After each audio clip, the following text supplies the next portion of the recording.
El Gólgota, año 33 de nuestro Señor Jesucristo. Cayo Casio Longinos acababa de cumplir los 25 años de edad, aunque sus continuos achaques y su débil salud le hacían aparentar mayor. Montado a caballo, esa tarde estaba al mando de los soldados romanos encargados de la crucifixión de Jesucristo. Era viernes, el día previo a la fiesta de la Pascua hebrea, y un miembro de la autoridad judía se le acercó portando una orden del procónsul Poncio Pilato. «Soldado, hay que bajar los cuerpos de los crucificados. Es necesario que no estén ahí cuando el sol se esconda. El día de mañana requiere gran solemnidad». «Pero los crucificados todavía están vivos», apuntó Cayo Casio. «Quebradles las piernas, eso acelerará su muerte». Cayo Casio, un tanto turbado, lo miró, aguzando la vista, tratando de reconocer a quien había hablado, pero no pudo verle la cara con claridad, pues padecía una enfermedad que le llevaba rápidamente a la ceguera. Observó a los tres crucificados. El que ocupaba la posición intermedia era especial. Hacía un par de años que Cayo Casio, apartado de las batallas de la legión romana por sus problemas de vista, había estado observando e investigando las actividades del ahora crucificado, un tal Jesús de Nazaret, que se autoproclamaba Mesías. Durante todo el proceso de crucifixión le había llamado la atención su valentía, dignidad y compostura. Cayo Casio tuvo que acatar la orden que el representante de la autoridad judía le había dado y se acercó a dos de sus compañeros para pedirles su ayuda. «Escuchad, soldados, hay que quebrarles las piernas a los crucificados. Quieren bajarlos pronto y eso acelerará su muerte. Los judíos celebran mañana su fiesta grande». «Mejor, ya estoy cansado de permanecer aquí de pie contemplando este aburrido espectáculo», le contestó uno de los centuriones a su mando.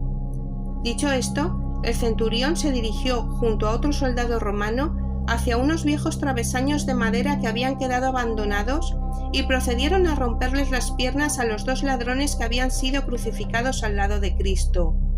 Cayo Casio, por su parte, y dada su corta vista, no pudo ver ningún otro madero suelto por los alrededores, por lo que decidió utilizar su lanza para clavarla en el cuerpo de Cristo, pues pensó que así lograría el mismo fin, acelerar la muerte del condenado. Espolió su caballo y se dirigió hacia el crucificado. Durante un momento contempló su rostro, acercándose cuanto pudo al mismo. Pese a no poder verlo claramente, le transmitía serenidad, paz, sosiego. No reflejaba sufrimiento alguno. Misteriosamente la luz del día había menguado y parecía que estuviera anocheciendo con rapidez, pues ya las tinieblas lo empezaban a cubrir todo. Y entonces elevó su lanza, clavándosela entre las costillas. Al extraerla, un chorro de abundante agua y sangre le salpicó la cara, entrando en sus ojos. Al momento, Cayo Casio recuperó la vista. Podía ver con claridad. Ahora ya podía observar claramente el rostro del Mesías, porque sí, era el Mesías. Él mismo era testigo de que había obrado un milagro. Esperó pacientemente la nueva orden y lo bajó de la cruz, limpiando su cuerpo y entregándoselo a María, su madre, y a María Magdalena, su amiga, así como al resto de los apóstoles. Su mirada se cruzó por un momento con la de Juan, que se dio cuenta de que el antes ciego centurión romano ahora podía ver. Les ayudó a preparar el cuerpo, a amortajarlo para dejarlo en el sepulcro, un cuerpo entero, no fracturado, y sin embargo traspasado, cumpliéndose de esta forma las Escrituras.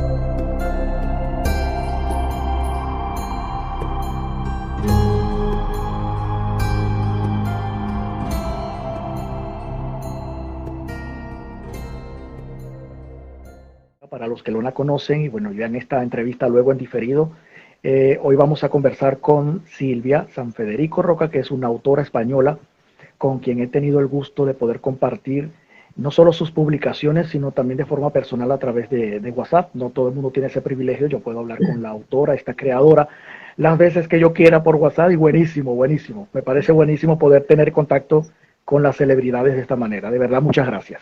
Gracias a ti, es un placer siempre hablar contigo. Quisiera que me contara un poco dónde está en este momento. Está en Valencia, ¿cierto? Sí, estoy en mi casa, en mi despacho. Ok, usted no acostumbra a viajar mucho, ¿no?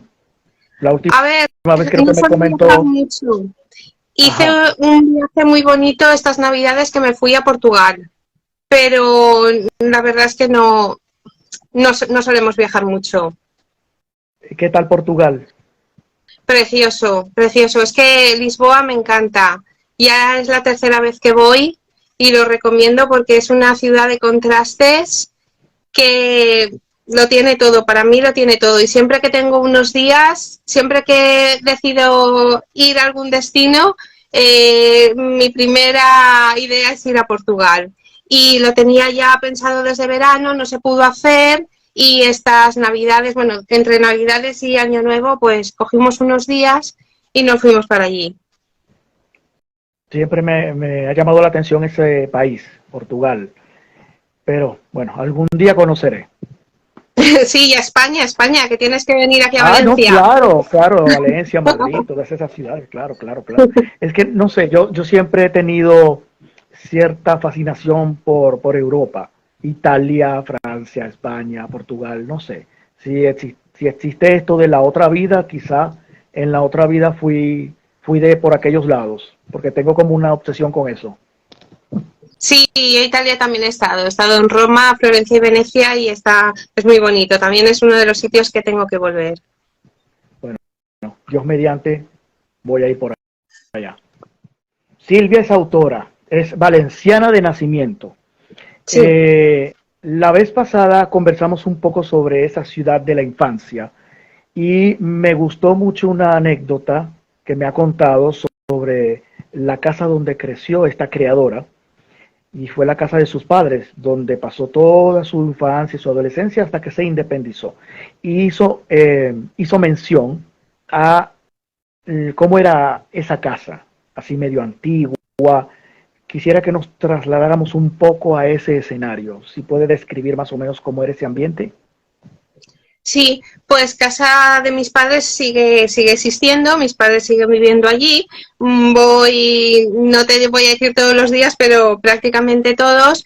Y nada, y sigue más o menos con la misma imagen que yo tengo, porque no ha habido así una reforma integral del piso.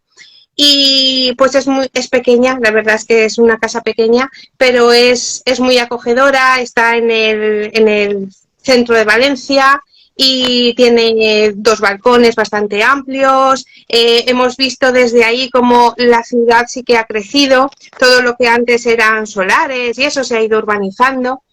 Y nada, los recuerdos que tengo están presentes en mí todos los días porque sigo yendo, mi habitación está igual como la dejé, Ajá. exactamente igual, la cama en el mismo sitio, todas mis cosas, que mi madre me dice, llévatelas, llévatelas, y yo, no, déjalas ahí, porque me gusta tenerlas ahí y en mi casa tampoco tengo espacio. Pero sí, la verdad es que me trae buenos recuerdos porque he sido feliz allí. En este contexto, me gustaría que me contara un poco sobre la naturaleza del autor, porque existe como una especie, siempre lo pregunto a algunos autores, ¿no? Existe como una especie de leyenda urbana en torno al creador, específicamente quien aborda la literatura, y es que los escritores son un poco ensimismados, solitarios, ermitaños, pero no veo mucho de eso en Silvia San Federico. ¿Cómo fue ese proceso para forjar el carácter? ¿Es muy amiguera? ¿Los amigos de la infancia los conserva? ¿Cómo es su vida social? A ver, yo conservo mis amigos de la infancia y he ido haciendo nuevos por el camino allá donde he entrado y he conocido a la gente. Realmente soy una persona casera, también lo tengo que decir. A mí me gusta estar en casa, disfrutar de mi casa, leer, escribir. No soy una persona que suele salir mucho, pero amigos sí que tengo y bueno, la relación sí, es que la mantengo porque soy una persona que dicen de carácter fácil, nunca me enfado, la gente generalmente me quiere y nada, y entonces pues sí, la verdad es que tengo amigos en todas partes, aunque lo dicho, no soy de las que siempre buscan salir, a mí me gusta, yo soy casera, me gusta estar en casa. Yo siempre estoy constantemente, ya te digo, tengo amigos y lo mismo quedo pues con unos que con otros. Si me dicen vamos a tomar un café, sí, me apunto, estoy en un club de lectura, siempre que puedo me escapo pues eso, a viajar o eso, pero es lo que digo, que también me considero casera porque pienso que el escritor, las dos cosas básicas que hace es leer y escribir, y son cosas que se hace solo y en un sitio pues cerrado. Hay gente que se va a escribir a una cafetería, yo no, porque me distraería. Quiero decir que se necesita recogimiento. El oficio del escritor es solitario. Claro. Sí, sí, quizás sea una leyenda urbana, porque a veces asumen que esta soledad es parte de la vida del escritor. Resulta que es necesaria esta soledad para crear, no que su forma de ser socialmente sea solitario, ¿no? Es lo que entiendo. Eso es. Pero sí, Eso es. a veces se tejen estos mitos y veo que no todos los escritores son así. Por lo menos estoy frente a una escritora que tiene mucha luminosidad, por decirlo de algún modo. Ahora, me gustaría comentar sobre los inicios de Silvia Sanfederico en la literatura. ¿Cómo se lleva con esto de la tecnología? Porque los escritores de antaño hacían todo de manera muy artesanal, escribían de pronto a mano primero y luego plasmaban en una máquina de escribir. Hoy en día nos ha arropado esto de la internet, la 2.0, pues cada día cobra más preponderancia. ¿Cómo han sido estos pasos en la literatura y qué le atrapó realmente de este mundo, de este universo? A ver, mi inicio por la escritura fue casual, porque aunque siempre me ha gustado leer y también he escrito cosas para mí, trabajaba y prácticamente pues todo mi tiempo se iba en el trabajo.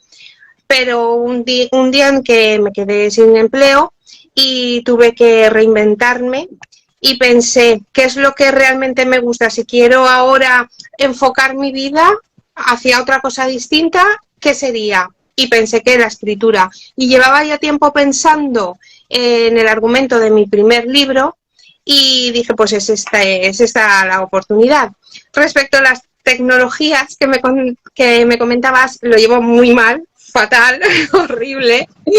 Empecé a escribir a mano el primer libro y yo creo que eso fue una suerte porque resulta que me entró un virus en el ordenador. Me encriptaron todos los archivos, todo, incluso mis fotos de todo lo que tenía almacenado en el ordenador.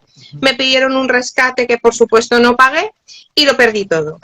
Y entonces pues me quedé diciendo, bueno, ya no tengo el libro, pero por suerte lo tenía escrito. O sea, yo lo había pasado a máquina, yo lo había escrito a mano y lo había pasado a máquina, entonces ya lo tenía, digamos, listo para publicar.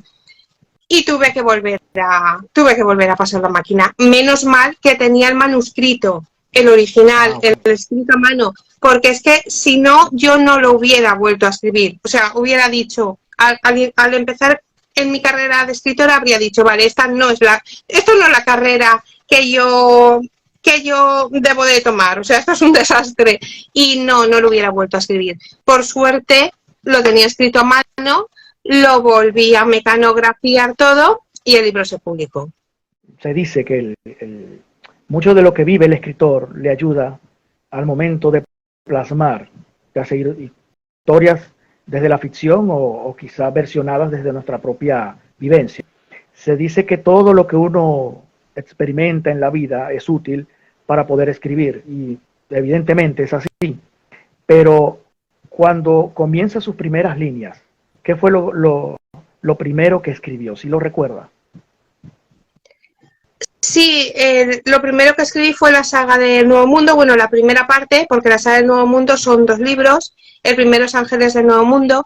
Ese libro tiene mucho de mí, de mi experiencia, porque yo estuve estuve de becaria con una beca. Cuando terminé la facultad me ofrecieron una beca para trabajar en la Generalitat Valenciana, en cooperación al desarrollo, y allí, bueno, mi trabajo era supervisar que el dinero que la Generalitat estaba dando a algunas ONGs para algunos proyectos se estaba destinando a lo que realmente se tenía que destinar. Total, que nada, que a mí me asignaron un proyecto que era una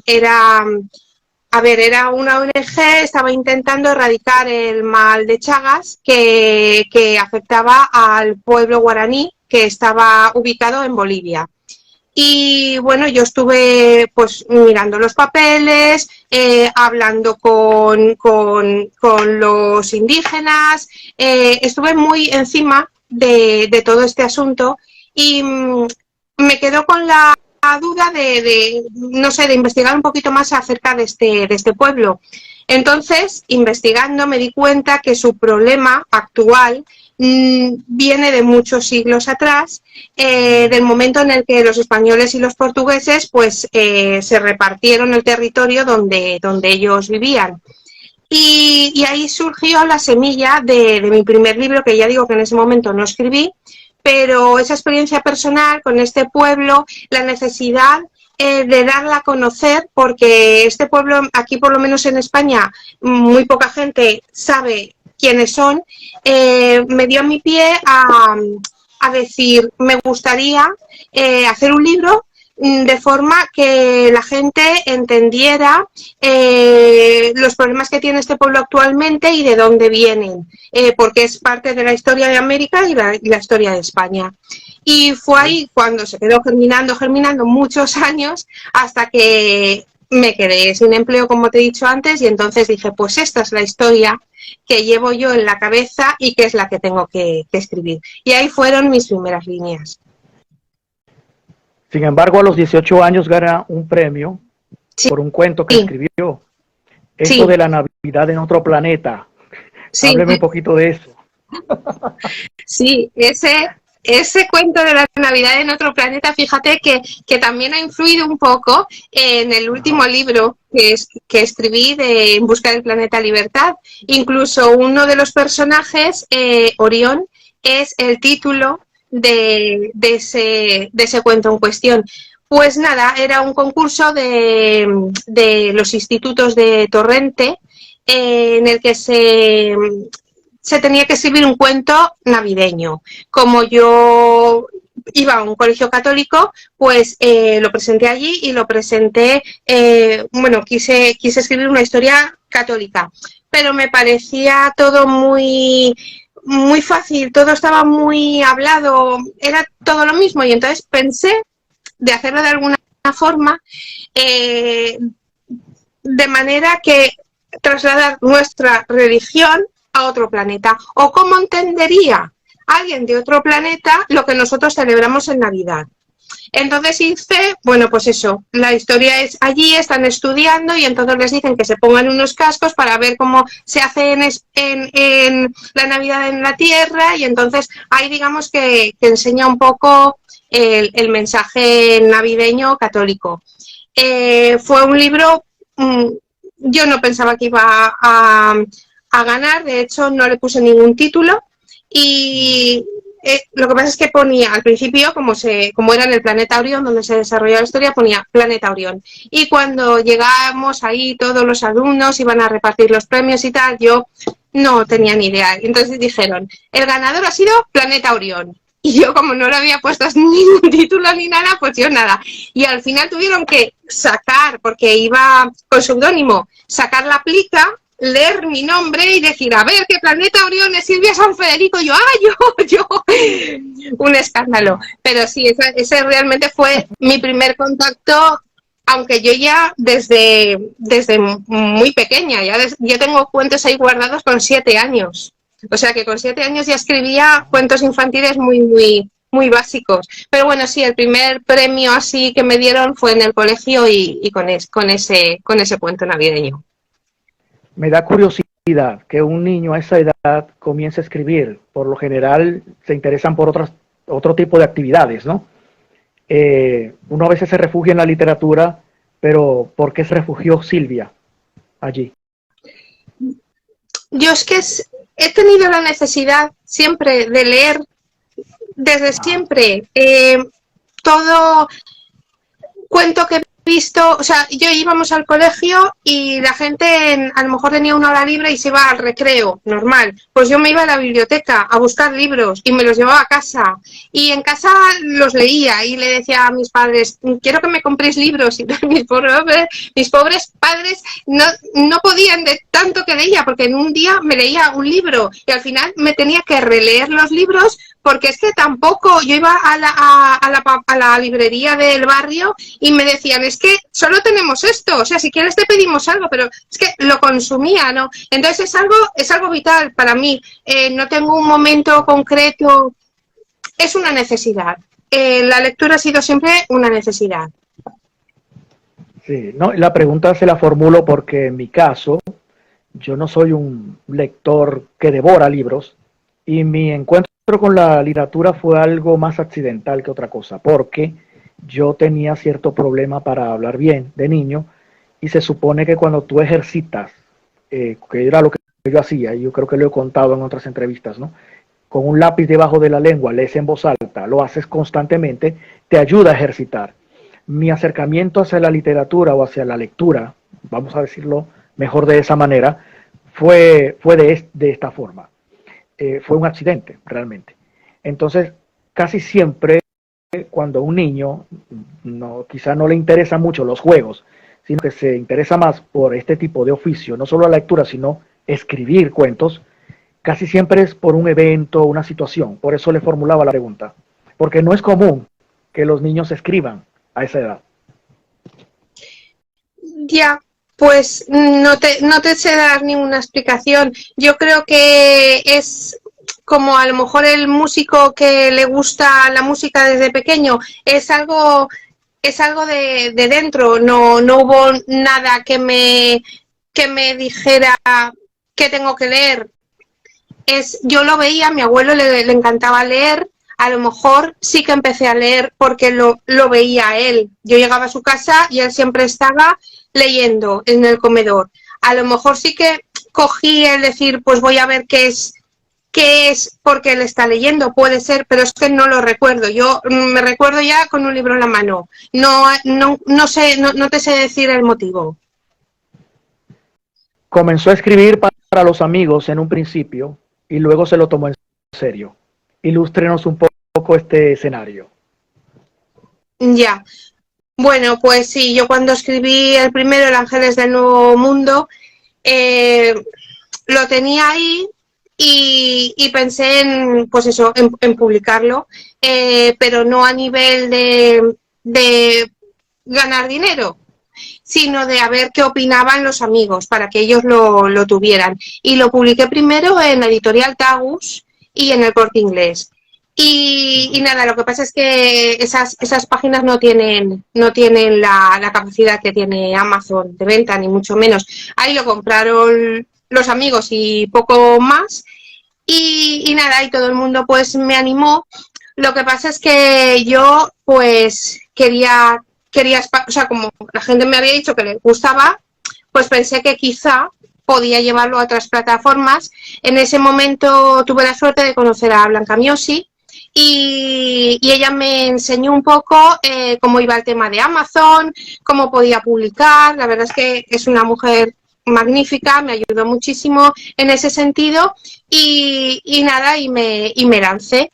Y al principio, bueno, pues la verdad es que la Saga del Nuevo Mundo no tuvo excesivo éxito.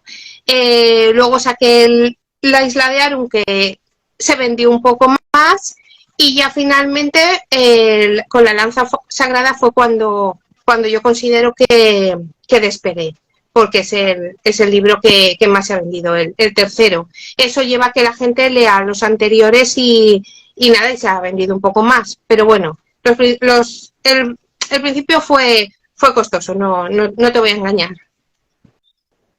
Le voy a mencionar algunas frases o nombres y quizá esto dé explicación a todo este proceso creativo que detonó en su vida como un Big Bang, ¿no?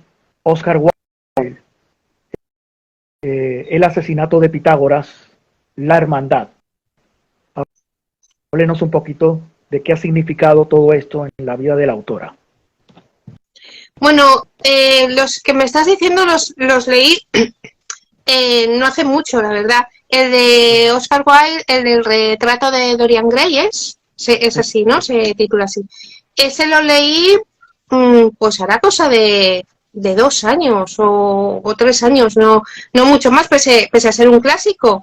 Pero me lo recomendaron y la verdad es que me gustó mucho. Es uno de los libros que piensas que a lo mejor no te va a gustar, que va a ser un poco rollo por el tema clásico y tal, pero sí, me gustó mucho. Y los de Marcos Chicot, los del asistente de Pitágoras y la hermandad que me has comentado, pues también los descubrí, que esos son mucho más recientes, por supuesto, pero tampoco hace mucho que los leí y la verdad es que me han gustado los dos. De Marco Chicot no he leído más, aunque tengo el asesinato de Sócrates y el asesinato de Platón, porque yo acumulo libros que luego también tardo en leer, pero sí, me gusta su estilo porque además me han dicho que el de la lanza sagrada se parece un poco a la hermandad.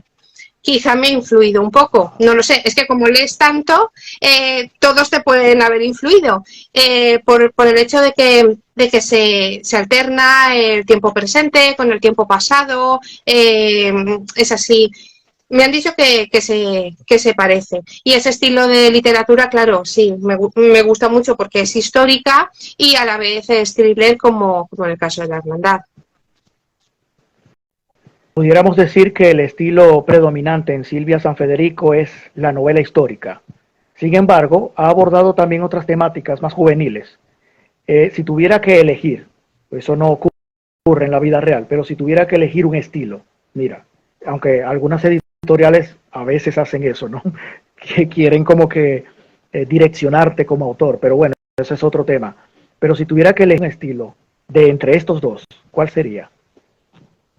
Pues el de histórica, y es más el de thriller histórico. De hecho, ahora yo misma veo que ya tengo que empezar a elegir, aunque no deje de lado otro género, pero digamos especializarme un poco más y he elegido continuar con la historia de la lanza sagrada.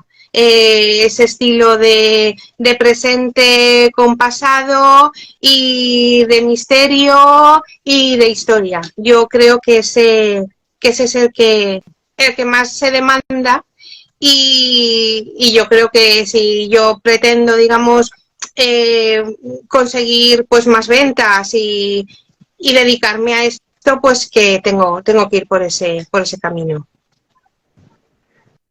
La saga del Nuevo Mundo es su primera obra. ¿En qué se inspiró para escribirla? Porque tengo entendido que habla de una saga familiar. Sí, bueno, lo que te he comentado antes, me inspiré en mi experiencia con el pueblo guaraní, porque claro. En Ángeles del Nuevo Mundo, pues se basa en ese pueblo. Es una saga familiar. Muchas veces me dicen, pero es una biología, no son más libros y ya. Pero es, como has dicho, una saga familiar. Es una saga en la que el padre Enrique, que es el jesuita encargado de la misión, comienza joven y termina viejo. Mientras tanto, los guaraníes, hay 3 familias, los abuelos, los padres y la vida de los hijos. Todo eso se engloba y también digamos que no es un sitio fijo, sino que el primer libro se desarrolla en la misión jesuítica Santísima Trinidad del Paraná y en el segundo se abandona esa misión y va a ser un viaje que va a ir por Asunción, por Montevideo, por Buenos Aires y que va a llegar hasta España. Digamos, no solamente ya se basa en el pueblo guaraní, que es el primer libro, sino que en el segundo se expande tanto que hasta llegamos aquí a España. Esta historia, o sea, le preguntaba porque a veces cuando me habló de saga familiar o cuando leí sobre esta historia que estaba inspirada en una saga familiar, casi siempre los autores cuando hacen mención de sagas familiares fue porque, o sea, tratan de reflejar algo que ellos vivieron, ya sea en su familia o familias cercanas. No fue su caso. No, no hay nada que se parezca a nada que he vivido ni a nada que he conocido. Ese libro es curioso porque ha sido la historia la que ha llevado a mis personajes hacia lo que pasaba y hacia su futuro. Ese libro se ha ido haciendo solo. Conforme yo iba investigando, veía, a ver, te voy a poner un ejemplo. Hay una persona que se integra en Buenos Aires, es acogida, ¿vale? ¿Por qué es acogida? Pues porque yo me di cuenta que en ese momento había muchas mujeres que acogían a otras mujeres que habían quedado viudas. Entonces, la historia ha ido haciendo que los personajes se integraran y han ido hasta su destino, pero no ha habido ninguna otra inspiración por mi parte, ni he conocido a nadie que le haya pasado eso, ni a mí me ha pasado, simplemente los datos históricos los que me hacían hacer que los personajes hicieran determinadas cosas y así se pudiera entender la historia a través de los ojos y la experiencia de los personajes. Sí, eso se ve mucho también en periodismo, o por lo menos los escritores que han sido periodistas. En el caso de Gabriel García Márquez, él tiene un libro que yo leí que se llama Relato de un náufrago. Yo leo el libro y pienso que quien está narrando es él, y fue una entrevista que él le hizo a otra persona. No tiene que ver con él no vivió un naufragio, ni nada que se le parezca, pero es interesante cómo lleva al lector, o ustedes, los autores, llevan al lector a del mundo, y uno llega a confundir al autor con el protagonista. ¿Sí le han dicho que eso pasa a veces? ¿Algún lector? No me lo han dicho, pero yo, por ejemplo, me veo parecida a mi personaje de David, de La Lanza Sagrada. Tiene muchas cosas mías, por ejemplo, el tema de que David también fue becario en la Dirección General de Cooperación al Desarrollo. Hay datos de su personalidad, ideas que piensa, muchas de sus reflexiones que tiene son mías, o sea, las he plasmado ahí. Yo creo que es el personaje que más se parece a mí. En el caso de la novela histórica, creo que es una osadía muchas veces yo pretender escribir algo en un contexto histórico, porque el proceso de investigación es como un poco arduo, o sea, es bastante engorroso. ¿Cómo es la dinámica suya para recrear una historia en un contexto ajeno al nuestro, y no solo ajeno, en otro tiempo, que no vivimos ni siquiera, porque de pronto escribir sobre los años 60 está como que más acá, pero hablar en un contexto como La Lanza Sagrada, que ya vamos a hablar de esa obra, es bastante interesante. ¿Cómo es el proceso?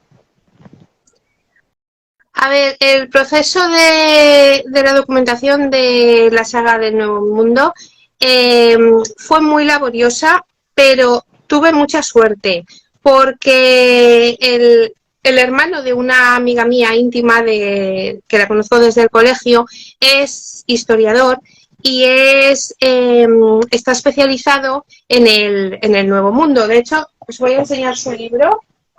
A ver por dónde va. Aquí. Él me dejó este libro, ¿vale? Se llama José María González Ochoa, y no solo me dejó este libro que me inspiró bastante, sino que me enseñó a bucear en el archivo de Indias, en un archivo digital, y descubrí cosas maravillosas ahí. De hecho, tenía que ampliar el documento, imprimirlo, entenderlo, porque estaba en castellano antiguo, y esa es la verdadera historia, porque la verdadera historia no es lo que dicen, bueno, los historiadores sí, porque han estudiado esos documentos, pero no es lo que dice Internet que pasó, sino solamente hay que estudiar las fuentes fiables, la de los historiadores que han interpretado esos documentos, o directamente irse a los documentos. Y entonces mi labor ahí fue, digamos, de historiador, total de coger el documento original, interpretarlo y estudiarlo yo. Y entonces yo considero que la labor que hice para este libro es muy grande, considero por tanto que está bien documentado y considero que aprendí muchísimo porque aunque ya conocía algo del pueblo guaraní, no me imaginaba cómo era la sociedad del siglo XVIII en América, porque aquí en España te explican el descubrimiento y ya está, y no profundizan, y claro, allí quedó mucha gente y se organizó todo de una forma muy distinta, con ideas como la que te comentaba antes de Buenos Aires, de acoger de mujeres que acogían a otras mujeres, movimientos feministas, cosas que ahora dices, pues esto ya existía ahí. Y todo eso yo, pues ya te digo, fui estudiándolo, analizándolo desde documentos oficiales, reales, y sin utilizar prácticamente Google, ni la Wikipedia, ni nada de eso, sino una documentación mucho más profunda que creo que ha dado un buen resultado. Su primera publicación, que fue la saga del Nuevo Mundo, justamente, hasta su segunda obra, que es La Isla de Arum, ¿cuánto tiempo pasó? Pues más o menos dedico año y medio o así al libro, y medio año a lo que es la maquetación, el diseño de la portada, el subirlo a Amazon, que siempre también da algunos problemas. Más o menos eso, un año y medio, 2 años es lo que tardo en hacer un libro. Supongo que sería lo que tardaría en publicar desde La Unión de Dos Continentes, que es la segunda parte de la saga del Nuevo Mundo, a La Isla de Arum, que fue el tercero. Esta obra fue inspirada en un contexto un poco distinto a lo que fue la primera obra. Tiene un aire más juvenil, más fresco, y no sé si me corrige si no es así la información, creo que estaba orientado más al público joven. Sin embargo, ocurrió un fenómeno ajeno a lo que ya estaba previsto, ¿no? Porque parece que el público adulto se interesó más. ¿Cómo este fenómeno? ¿Cómo ocurrió? Sí, La Isla de Arum nació como una novela juvenil infantil, o sea, a partir de 10 años, porque tiene su princesa, esa es una historia bonita de princesa, pero sin embargo, desde el principio hay mucha moraleja, como quien ve la superficie del mar, que es como lo haría un niño a lo mejor de 10 años, pero debajo del mar hay mucho más. Hay corales, hay especies marinas, hay de todo. Y entonces todo eso está en el libro, dentro del libro. Entonces la persona mayor lo ve. La persona mayor entiende las moralejas, entiende lo que quiero decir, todo, hasta la misma isla, digamos, es una parábola, es una moraleja.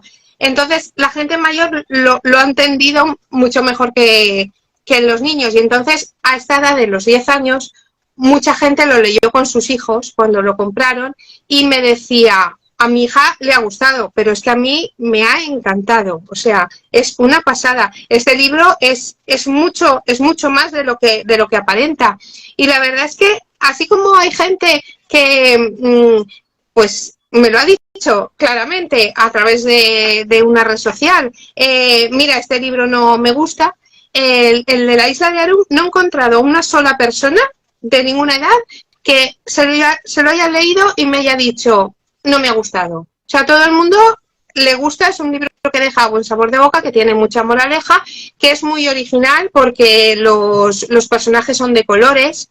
Entonces, hay una, digamos, es muy visible, es un libro que ya solamente al leerlo ves los colores, y ya te digo, ha gustado a todos, pequeños porque la historia es muy bonita, y mayores todavía más porque han entendido el verdadero mensaje. Quiero compartir con vosotros el microrrelato con el que gané el premio literario de Amazon del año pasado. Espero que os guste.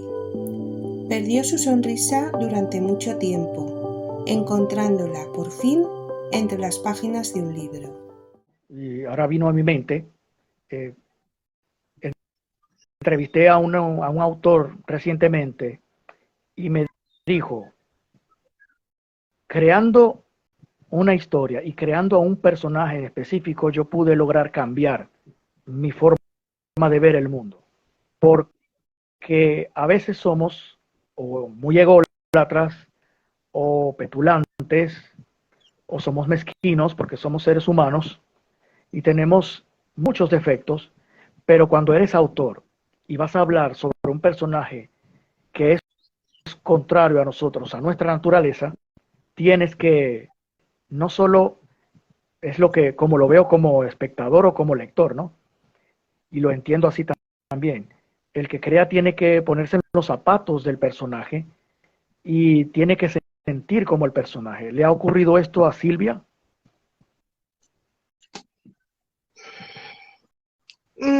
No sé qué decirte. Yo, mis personajes, ya te he dicho, el de David veo que tiene cosas de mí. No me pongo en los zapatos de los personajes porque es que son vidas muy distintas a las mías. Puedo llegar a entender su comportamiento y sí, pero no me pongo en su lugar, no. Sí, esto lo entendí de esta manera, ¿no? Que de pronto al hablar en una historia, escribir o describir a un personaje humilde de corazón, quizá eso me confronte como autor. Entonces me haga ver la vida como la ve esta creación que ha sido, que salió de mí, pero que no tiene nada que ver conmigo con respecto a mi forma de ser, mi forma de ver el mundo. Entonces, él me lo decía de esa manera, ¿no? Que lo cambió por eso, porque es una persona que creo que era el protagonista de la historia que él creó, tan buena, tan de buen corazón, que le hizo ver cosas en él que tenía que cambiar. Fue como lo vi. Entonces, por eso quería saber si de pronto esto le ha ocurrido a usted como creadora. Creo que los procesos son distintos, ¿no? En cada autor. Sí, a ver, el personaje de más bondad que tengo en todos mis libros es el padre Enrique. Claro, el padre Enrique da siempre su vida por los demás. Si me ha enseñado a amar al prójimo, pues no. Quiero decir que es un personaje y no es un personaje, es que no, es una creación, no me enseñan, no. Sé amar al prójimo, pero no porque me lo haya enseñado el padre Enrique. Ok, muy bueno, está muy bueno eso. No, es que sí, es que los autores tienen que ser honestos, incluso más aún cuando van a crear, porque creo que el lector se da cuenta cuando no hay honestidad en aquello que lee, ¿no? Sí, bueno, yo siempre soy honesta, o sea, yo soy una persona que siempre, pues, digo lo que pienso, siempre que no ofenda a nadie, por supuesto, y en los personajes, pues supongo que sí, que verán.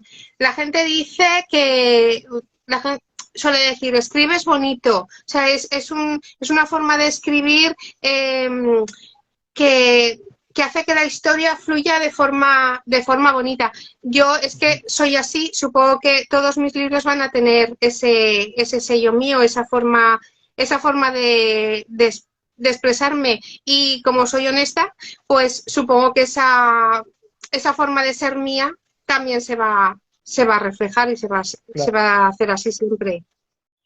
Llegamos a La Lanza Sagrada, que es el tercer libro que escribe, y esta es una novela que se ubica en la época de Jesús, cuyo protagonista es el soldado romano Longinus. ¿Qué inspiró esta historia? Porque como le mencionaba hace rato, no solamente totalmente ajena a nuestro contexto, sino está fuera de nuestro tiempo. Y lo que conocemos de estos personajes es más por la historia. ¿Cómo hizo Silvia San Federico para recrear o crear una historia en ese contexto y alternar los tiempos? Hábleme un poquito de eso. Bien, pues la lanza sagrada llegó a mi mente por la necesidad que tenía de cambiar un poco de género en cuanto a seguir con el histórico, pero darle un nuevo enfoque. Y pensé en un thriller, que es uno de mis géneros literarios favoritos para leer. Y entonces pensé en una reliquia que existiera y que me llamara la atención, y era la lanza sagrada, porque la lanza sagrada ha sido un objeto que ha cambiado la historia, ha hecho la historia tal y como la conocemos, por lo menos en esta parte del mundo de creencias acerca del catolicismo, porque resulta que la lanza sagrada, si no hubiera existido como tal, no se hubieran cumplido las profecías que decían que el cuerpo de Cristo no debía de ser fracturado.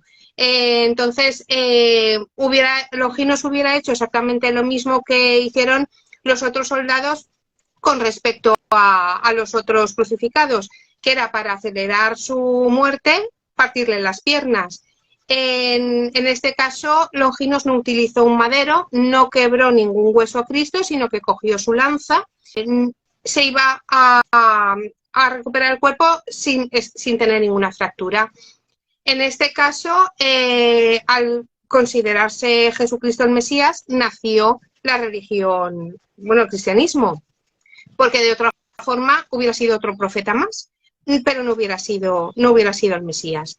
Por otro lado, hay otro momento muy importante en la historia, que es el momento en el que Constantino, el hijo de Helena, teniendo en su poder la lanza sagrada, vence, y entonces, dado que su madre, Helena, se ha convertido al cristianismo, y él también está a punto, empieza a entender que la religión católica, la religión católica no existe en el catolicismo, el cristianismo no es tan malo como pensaban, y promulga el edicto de Milán, y a partir de ahí se cesa la persecución a los cristianos.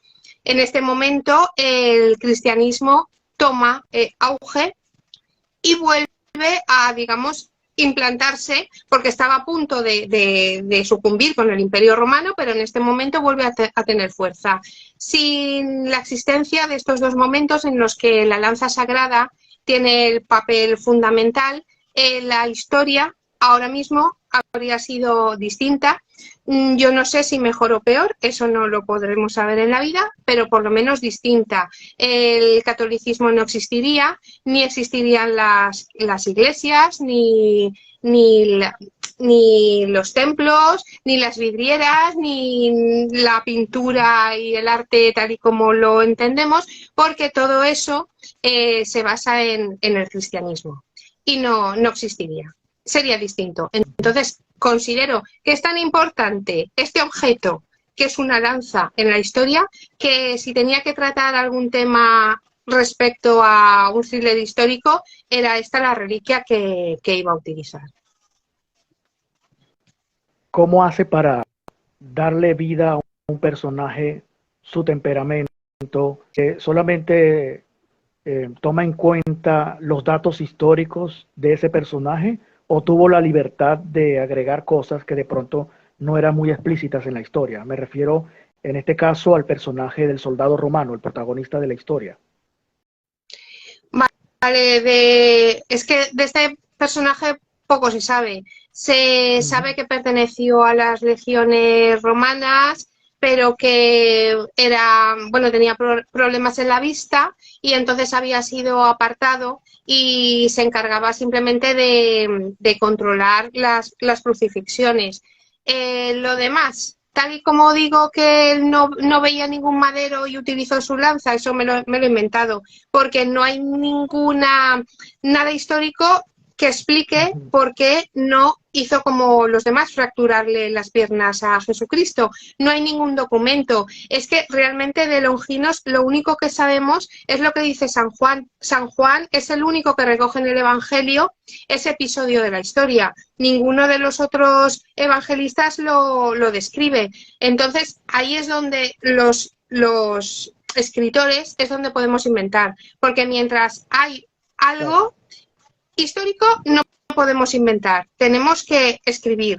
En el momento en el que hay un hueco histórico es donde nosotros podemos rellenarlo, por decirlo de alguna forma, sin contradecir nada de la época ni del momento, pero podemos utilizarlo. Yo en ese momento sí que me inventé o utilicé el hecho de que Longinos no veía bien, que eso sí que es histórico, porque Ujú. así lo dice San Juan.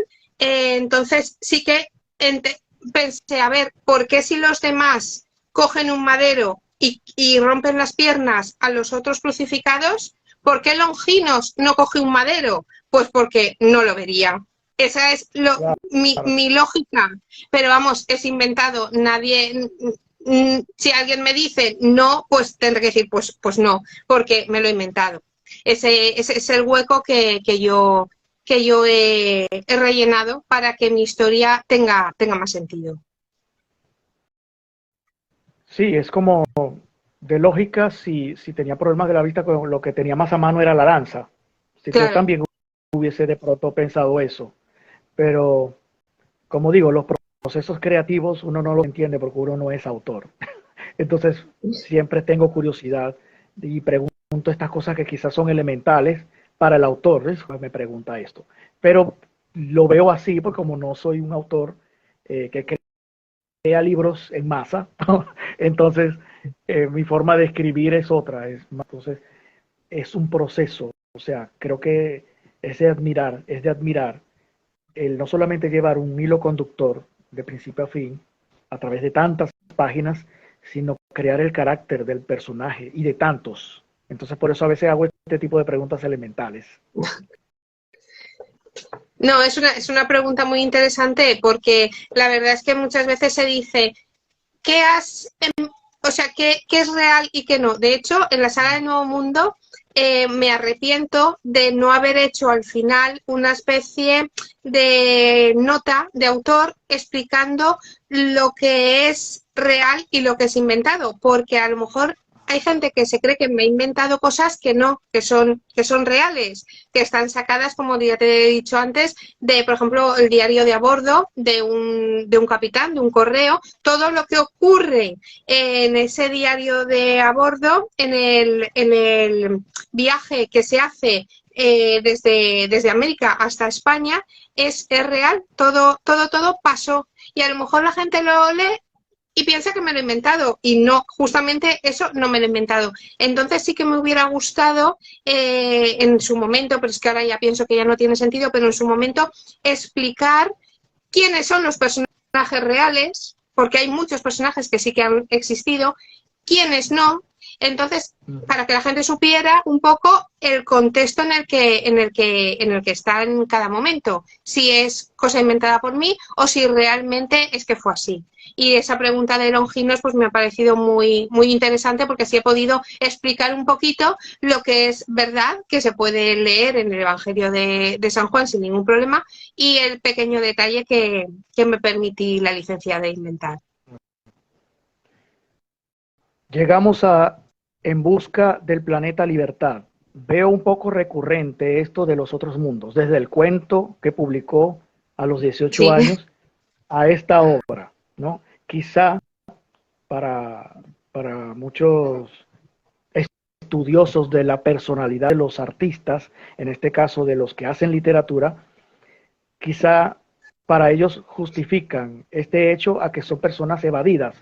Y creo que toco de nuevo el tema de la evasión del artista. Sin embargo, veo un poco contradictorio esto en contraste con lo que es la autora que tengo aquí enfrente, porque no veo nada de sombrío, no veo nada de ensimismada, más allá de lo necesario como para que esto le sirva como proceso creativo, ¿no? Para desarrollarlo. Eh, en busca del planeta Libertad. un planeta llamado Libertad. ¿Por qué ese nombre? A ver, En busca del planeta Libertad vuelve a ir por la senda de la novela juvenil.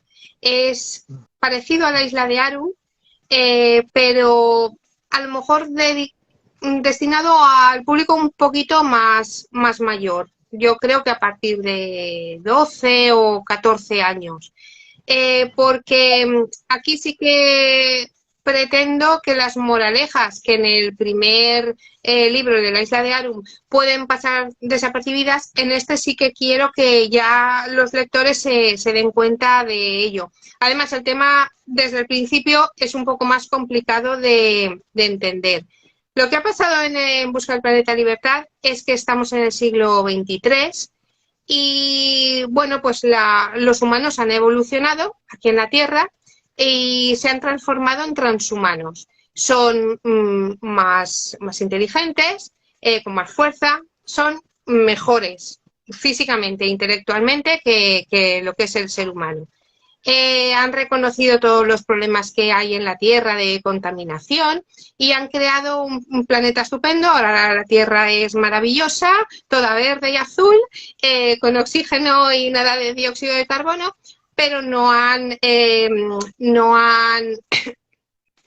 evitado producir. Lo que han hecho es llevar su producción a la Luna y allí han enviado a trabajar los que aquí en la Tierra son considerados inferiores, que es el ser humano como nosotros, ¿vale? El ser humano primigenio. Entonces, no solamente han enviado a los seres humanos primigenios, sino también a una serie de conjunto de gente, de científicos transhumanos, que consideran que el nuevo orden social, que la nueva sociedad, el sistema, pues que no es justo, y entonces no están de acuerdo con las normas de aquí de la Tierra, entonces también nos han llevado allí. Allí en la Tierra, pues aunque se ha hecho todo respirable y habitable, claro, pero bueno, hay mucha polución porque están todas las fábricas y allí viven los humanos. Entonces, los transhumanos que están allí, la resistencia que se llama, van a ayudar a los humanos a crear naves espaciales para poder salir del sistema solar en busca de un planeta pues donde poder vivir. Esto que te he contado son 2 hojas del libro, no te creas que te estoy haciendo spoiler, es al principio. Okay. Bueno, partiendo de esta idea, ya ves que es un poco más complicado de entender que a lo mejor la isla de Arun, que era simplemente una princesa que quería conocer su origen. Esto ya es más complicado. En el momento en el que allí ya tienen la nave espacial, pues van a salir del sistema solar y ahí va a empezar la verdadera aventura. Van a ir de planeta en planeta en busca de un planeta donde vivir, y en cada planeta pues va a haber una historia, va a haber una moraleja, que quiero que ya entiendan, va a haber una historia no solamente de aventura, sino que se va a aprender bastante en cada uno de estos planetas. Y esa es la historia del nuevo libro. El problema que estoy teniendo con este nuevo libro, y es que siempre lo digo, es que no es ciencia ficción pura. A lo mejor es la portada lo que a la gente le ha confundido, no lo sé. Es un libro, es fantasía, aunque se desarrollen en otros mundos, en otros planetas. La base es fantástica. Quiero decir que no intento hacer ningún tratado metafísico, no he estudiado, me he documentado. Es una historia de fantasía, simplemente. Entonces, muchos lectores se han visto atraídos por el libro, lo han comprado pensando que era ciencia ficción pura y, claro, no es. Se han llevado una desilusión, un chafón. Yo lo entiendo. Yo, en cuanto me lo han dicho, digo, deja de leerlo, es que no es lo que estás buscando. Es lo único, digamos, que he tenido el problema, porque la gente que sabe a lo que va, le ha gustado el libro. Pero sí que es verdad que no lo sé por qué la gente se ha confundido y piensa que es algo que no es. Ya, sí, suele pasar. Por cierto, hablando de títulos, en periodismo se dice que no todos tienen la habilidad de encontrar un título para una nota periodística. Consideran el titular, un escrito, lo consideran un arte. ¿De dónde salen los títulos en su caso? ¿Cómo hace? Pues los títulos, la verdad es que tampoco lo tengo fácil. Normalmente se lo doy al final del libro, excepto la lanza sagrada, que como sabía ya de lo que iba y era la palabra básica, se llamó así. Los demás los he escrito y he preguntado a la gente que se lo ha leído, he dicho, ¿y cómo lo puedo llamar? Me han dado una lista y he elegido, pero tampoco soy buena poniendo títulos. No sé cómo resumir o cómo, no lo sé. Me es difícil. Si no es que lo tengo muy claro, de hecho, el nuevo libro ya llevo más o menos la mitad y sigue sin título. Y acabará y seguirá sin título. Y seguramente el día que lo vaya a publicar diré, tengo que elegir, porque no me es fácil, la verdad es que no me es fácil nada. Siempre pido ayuda. A mí me ocurre al revés. A mí me ocurre que cuando voy a escribir un texto o algo, viene primero el título a mi mente. ¿Suele pasar eso o estoy mal? No lo sé, en la lanza sagrada sí que lo tenía muy claro, ya te digo. También es distinto, a lo mejor, porque yo ayudo a mi hija, a lo mejor que tenemos que hacer una redacción, y también veo más fácil, o sea, a nivel periodístico me refiero, el poner el título antes de empezar a hablar, porque sé de lo que voy a hablar, que no. Es que en el tema del libro es distinto, porque yo soy brújula, o sea, yo me dejo llevar, yo dejo a los personajes, entonces realmente no sé a dónde van a ir y hasta el final no lo tengo claro. Incluso cuando voy escribiendo el libro no tengo claro qué caminos van a seguir. Ayer, por ejemplo, tuve que elegir entre dos, porque llevo ya medio año sin decidirme. Entonces, yo escribo a lo mejor una historia, si sigue por aquí será esto, si sigue por allá será lo otro. Pero claro, llega un momento en el que digo, bueno, ahora tengo que decidir, porque depende de lo que haya elegido va a pasar una cosa u otra. Entonces, hasta que no llega al final, no sé sintetizar la historia o sea, para que comprenda todo de lo que hablo, ¿sabes? Y aún así, ya te digo, cuando he acabado, digo, bueno, es que esto puede ser En busca del planeta Libertad, pero también puede ser, no sé, algo con respecto a los transhumanos, también puede ser, porque no hay una cosa, y siempre pido consejo. La verdad es que es difícil. Pero bueno, si lo tienes, o sea, tienes suerte si lo haces al revés, porque la verdad es que es un quebradero de cabeza el elegir un título.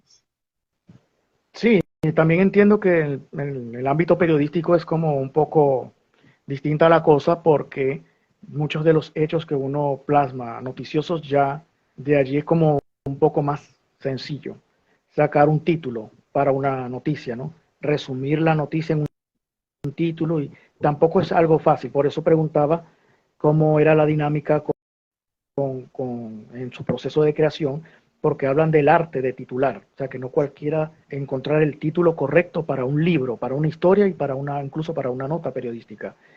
O sea, no lo veo como algo sencillo, realmente. A ver, tengo dos preguntas más. La crítica, ¿cómo lidia con eso? Porque yo soy de los que piensa que a ninguno nos gusta que nos critiquen, y no creo mucho a veces en la crítica constructiva. Sí, desde un punto de vista puede que exista, tiene su sentido, pero crítica es crítica. Te devuelves a tu casa pensando en aquello que te dijeron y tengo que mejorar, y por qué me dijo esto, y de pronto no somos de decirlo, pero no nos gusta mucho. ¿Cómo lidia Silvia Sanfederico con la crítica? Pues es que depende de quién venga la crítica. Antes me afectaba mucho todo lo que me dijeran. ahora ya hago distinción. Quiero decir que me gusta que me critiquen, porque me ayuda a mejorar, pero siempre que el que me esté criticando, o sea alguien a quien le he pedido el consejo, o sea alguien que sepa del tema. Me refiero a que yo cuando doy un libro a alguno de mis lectores cero, cuando me siento con esa persona le digo, sé honesta. O sea, no me digas, me ha gustado. O sea, prefiero que me digas, no me ha gustado y por qué. Porque ahora que lo voy a repasar, voy a sacar todo lo que me dices tú, lo que no has entendido. No me vale que me digan muy bien, porque para eso, sinceramente, no le doy a leer el libro, si solamente me va a decir cosas buenas. Ahí la crítica la busco y por supuesto la valoro. También críticas que te hacen pues desde, no sé, otro escritor, alguien en quien tú confías, que te gusta cómo escribes, se lee tu libro y te dice, mira, me ha gustado, pero para el próximo yo lo enfocaría de esta forma. O antes haría otro capítulo explicando esto, o esto no te ha quedado claro, o aquí te has ido un poco, te has inventado. Vale, todo eso sí, también, crítica constructiva.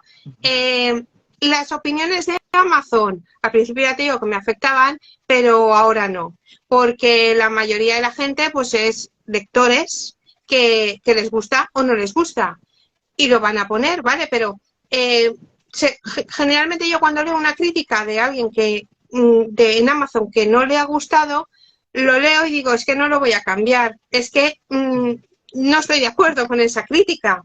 Entonces, pues simplemente, claro, están ahí porque tienen que estar, pero no, ni me afectan, ni me enseñan, ni me ayudan. Simplemente están y ya está. Antes sí que me ponía muy nerviosa, ay, porque no gusta y me sabía muy mal y eso. Ahora no. Ahora es que ya ni las miro. Ahora hablemos de proyectos que vienen. Por ahí leí que viene algo relacionado con la lanza sagrada. Cuéntenos un poquito.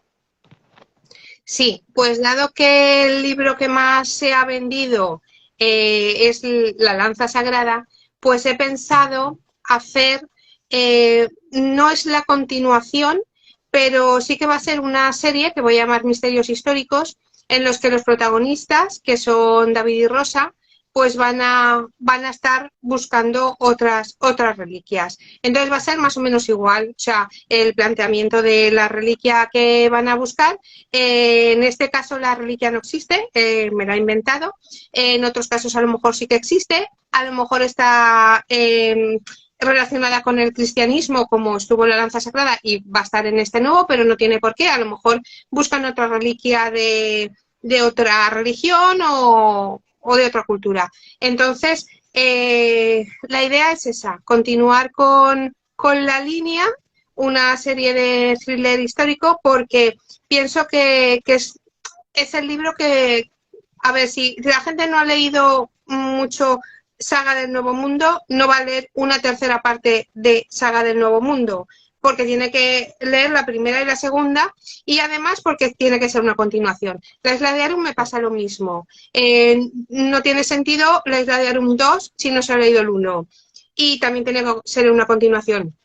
En Busca de la Libertad, lo mismo. Sin embargo, en esta nueva, las historias van a ser independientes, de forma que quien lea la segunda va a tener explicaciones cortitas de lo que pasó en la primera, no tanto como para que sea spoiler, sino que luego pueda ir a leer la primera, pero ya te digo, van a ser independientes y van a llamar a la gente que se leyó la primera y va a por el segundo, y también a gente que empiece con el segundo porque es independiente, le va a llamar a leer el primero, a ver qué pasó con esta primera reliquia, cómo se conocieron David y Rosa, un poco volver.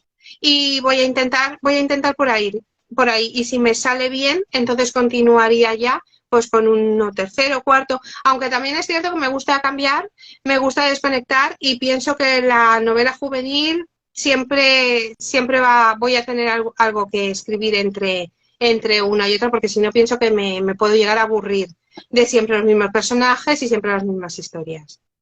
Claro, claro. Me atrevo a preguntarle esto, ahora que habló de la reliquia, de la historia. el proceso creativo a veces nos lleva, bueno, yo no soy escritor, lleva al creador a imaginarse la historia que va a crear de una manera muy cinematográfica. ¿Le ha ocurrido esto?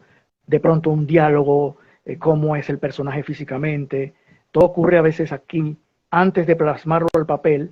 No sé si eso le ha ocurrido. A mí siempre, yo lo veo siempre como si fuera una película que está pasando delante de mis ojos. Ya te digo que, aunque llevo, sobre todo en este último libro, he tenido que hacerme un esquema por el que seguir, porque es muy complicado. Hay muchas historias que se entremezclan, hay muchos datos que tienen que coincidir, pero cuando dejo a mis personajes sueltos, yo me pongo con el papel, el ordenador en este caso, y es como si yo estuviera viéndolos, como si estuvieran viendo una película. Yo los veo, ellos hablan, ellos se mueven, ellos van vestidos de una forma. En ese momento, si están en un bar, pasa por detrás un camarero con una cerveza. Yo todo eso lo veo, y como lo veo, lo escribo.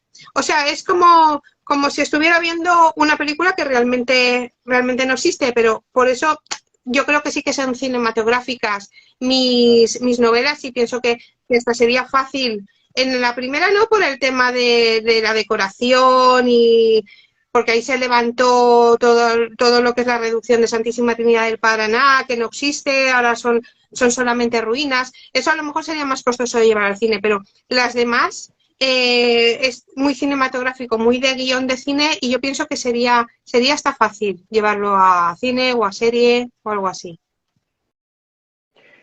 Mi estimada autora, de verdad ha sido todo un deleite poder conversar con usted el día de hoy. Gracias por este tiempo que ha apartado para nosotros, para el pueblo de Venezuela, por este acercamiento de su obra, conocer un poco más quién es el personaje detrás de los libros, detrás de las letras. Eso a veces causa cierta fascinación porque el lector solo conoce la obra y tiene que esperar entrevistas para poder conocer al ser humano. De verdad agradezco mucho este contacto. Gracias, Francisco, a ti. Sabes que siempre digo que eres un comunicador y un periodista estupendo. Me encanta todo lo que haces, te sigo en todas las redes, tú lo sabes, y nada, te agradezco que me hayas dado la oportunidad de darme a conocer también en tu país, y de llegar a todos a través de esta entrevista. Muchas gracias. Gracias a ustedes. Bueno, para todos los que se conectaron, 1.000.000 de gracias también por estar allí. Por ahí tiene un fan, Javier Piña, escritor. Ha sido, sí, se ha deleitado, mi amigo y compañero. se ha deleitado sí.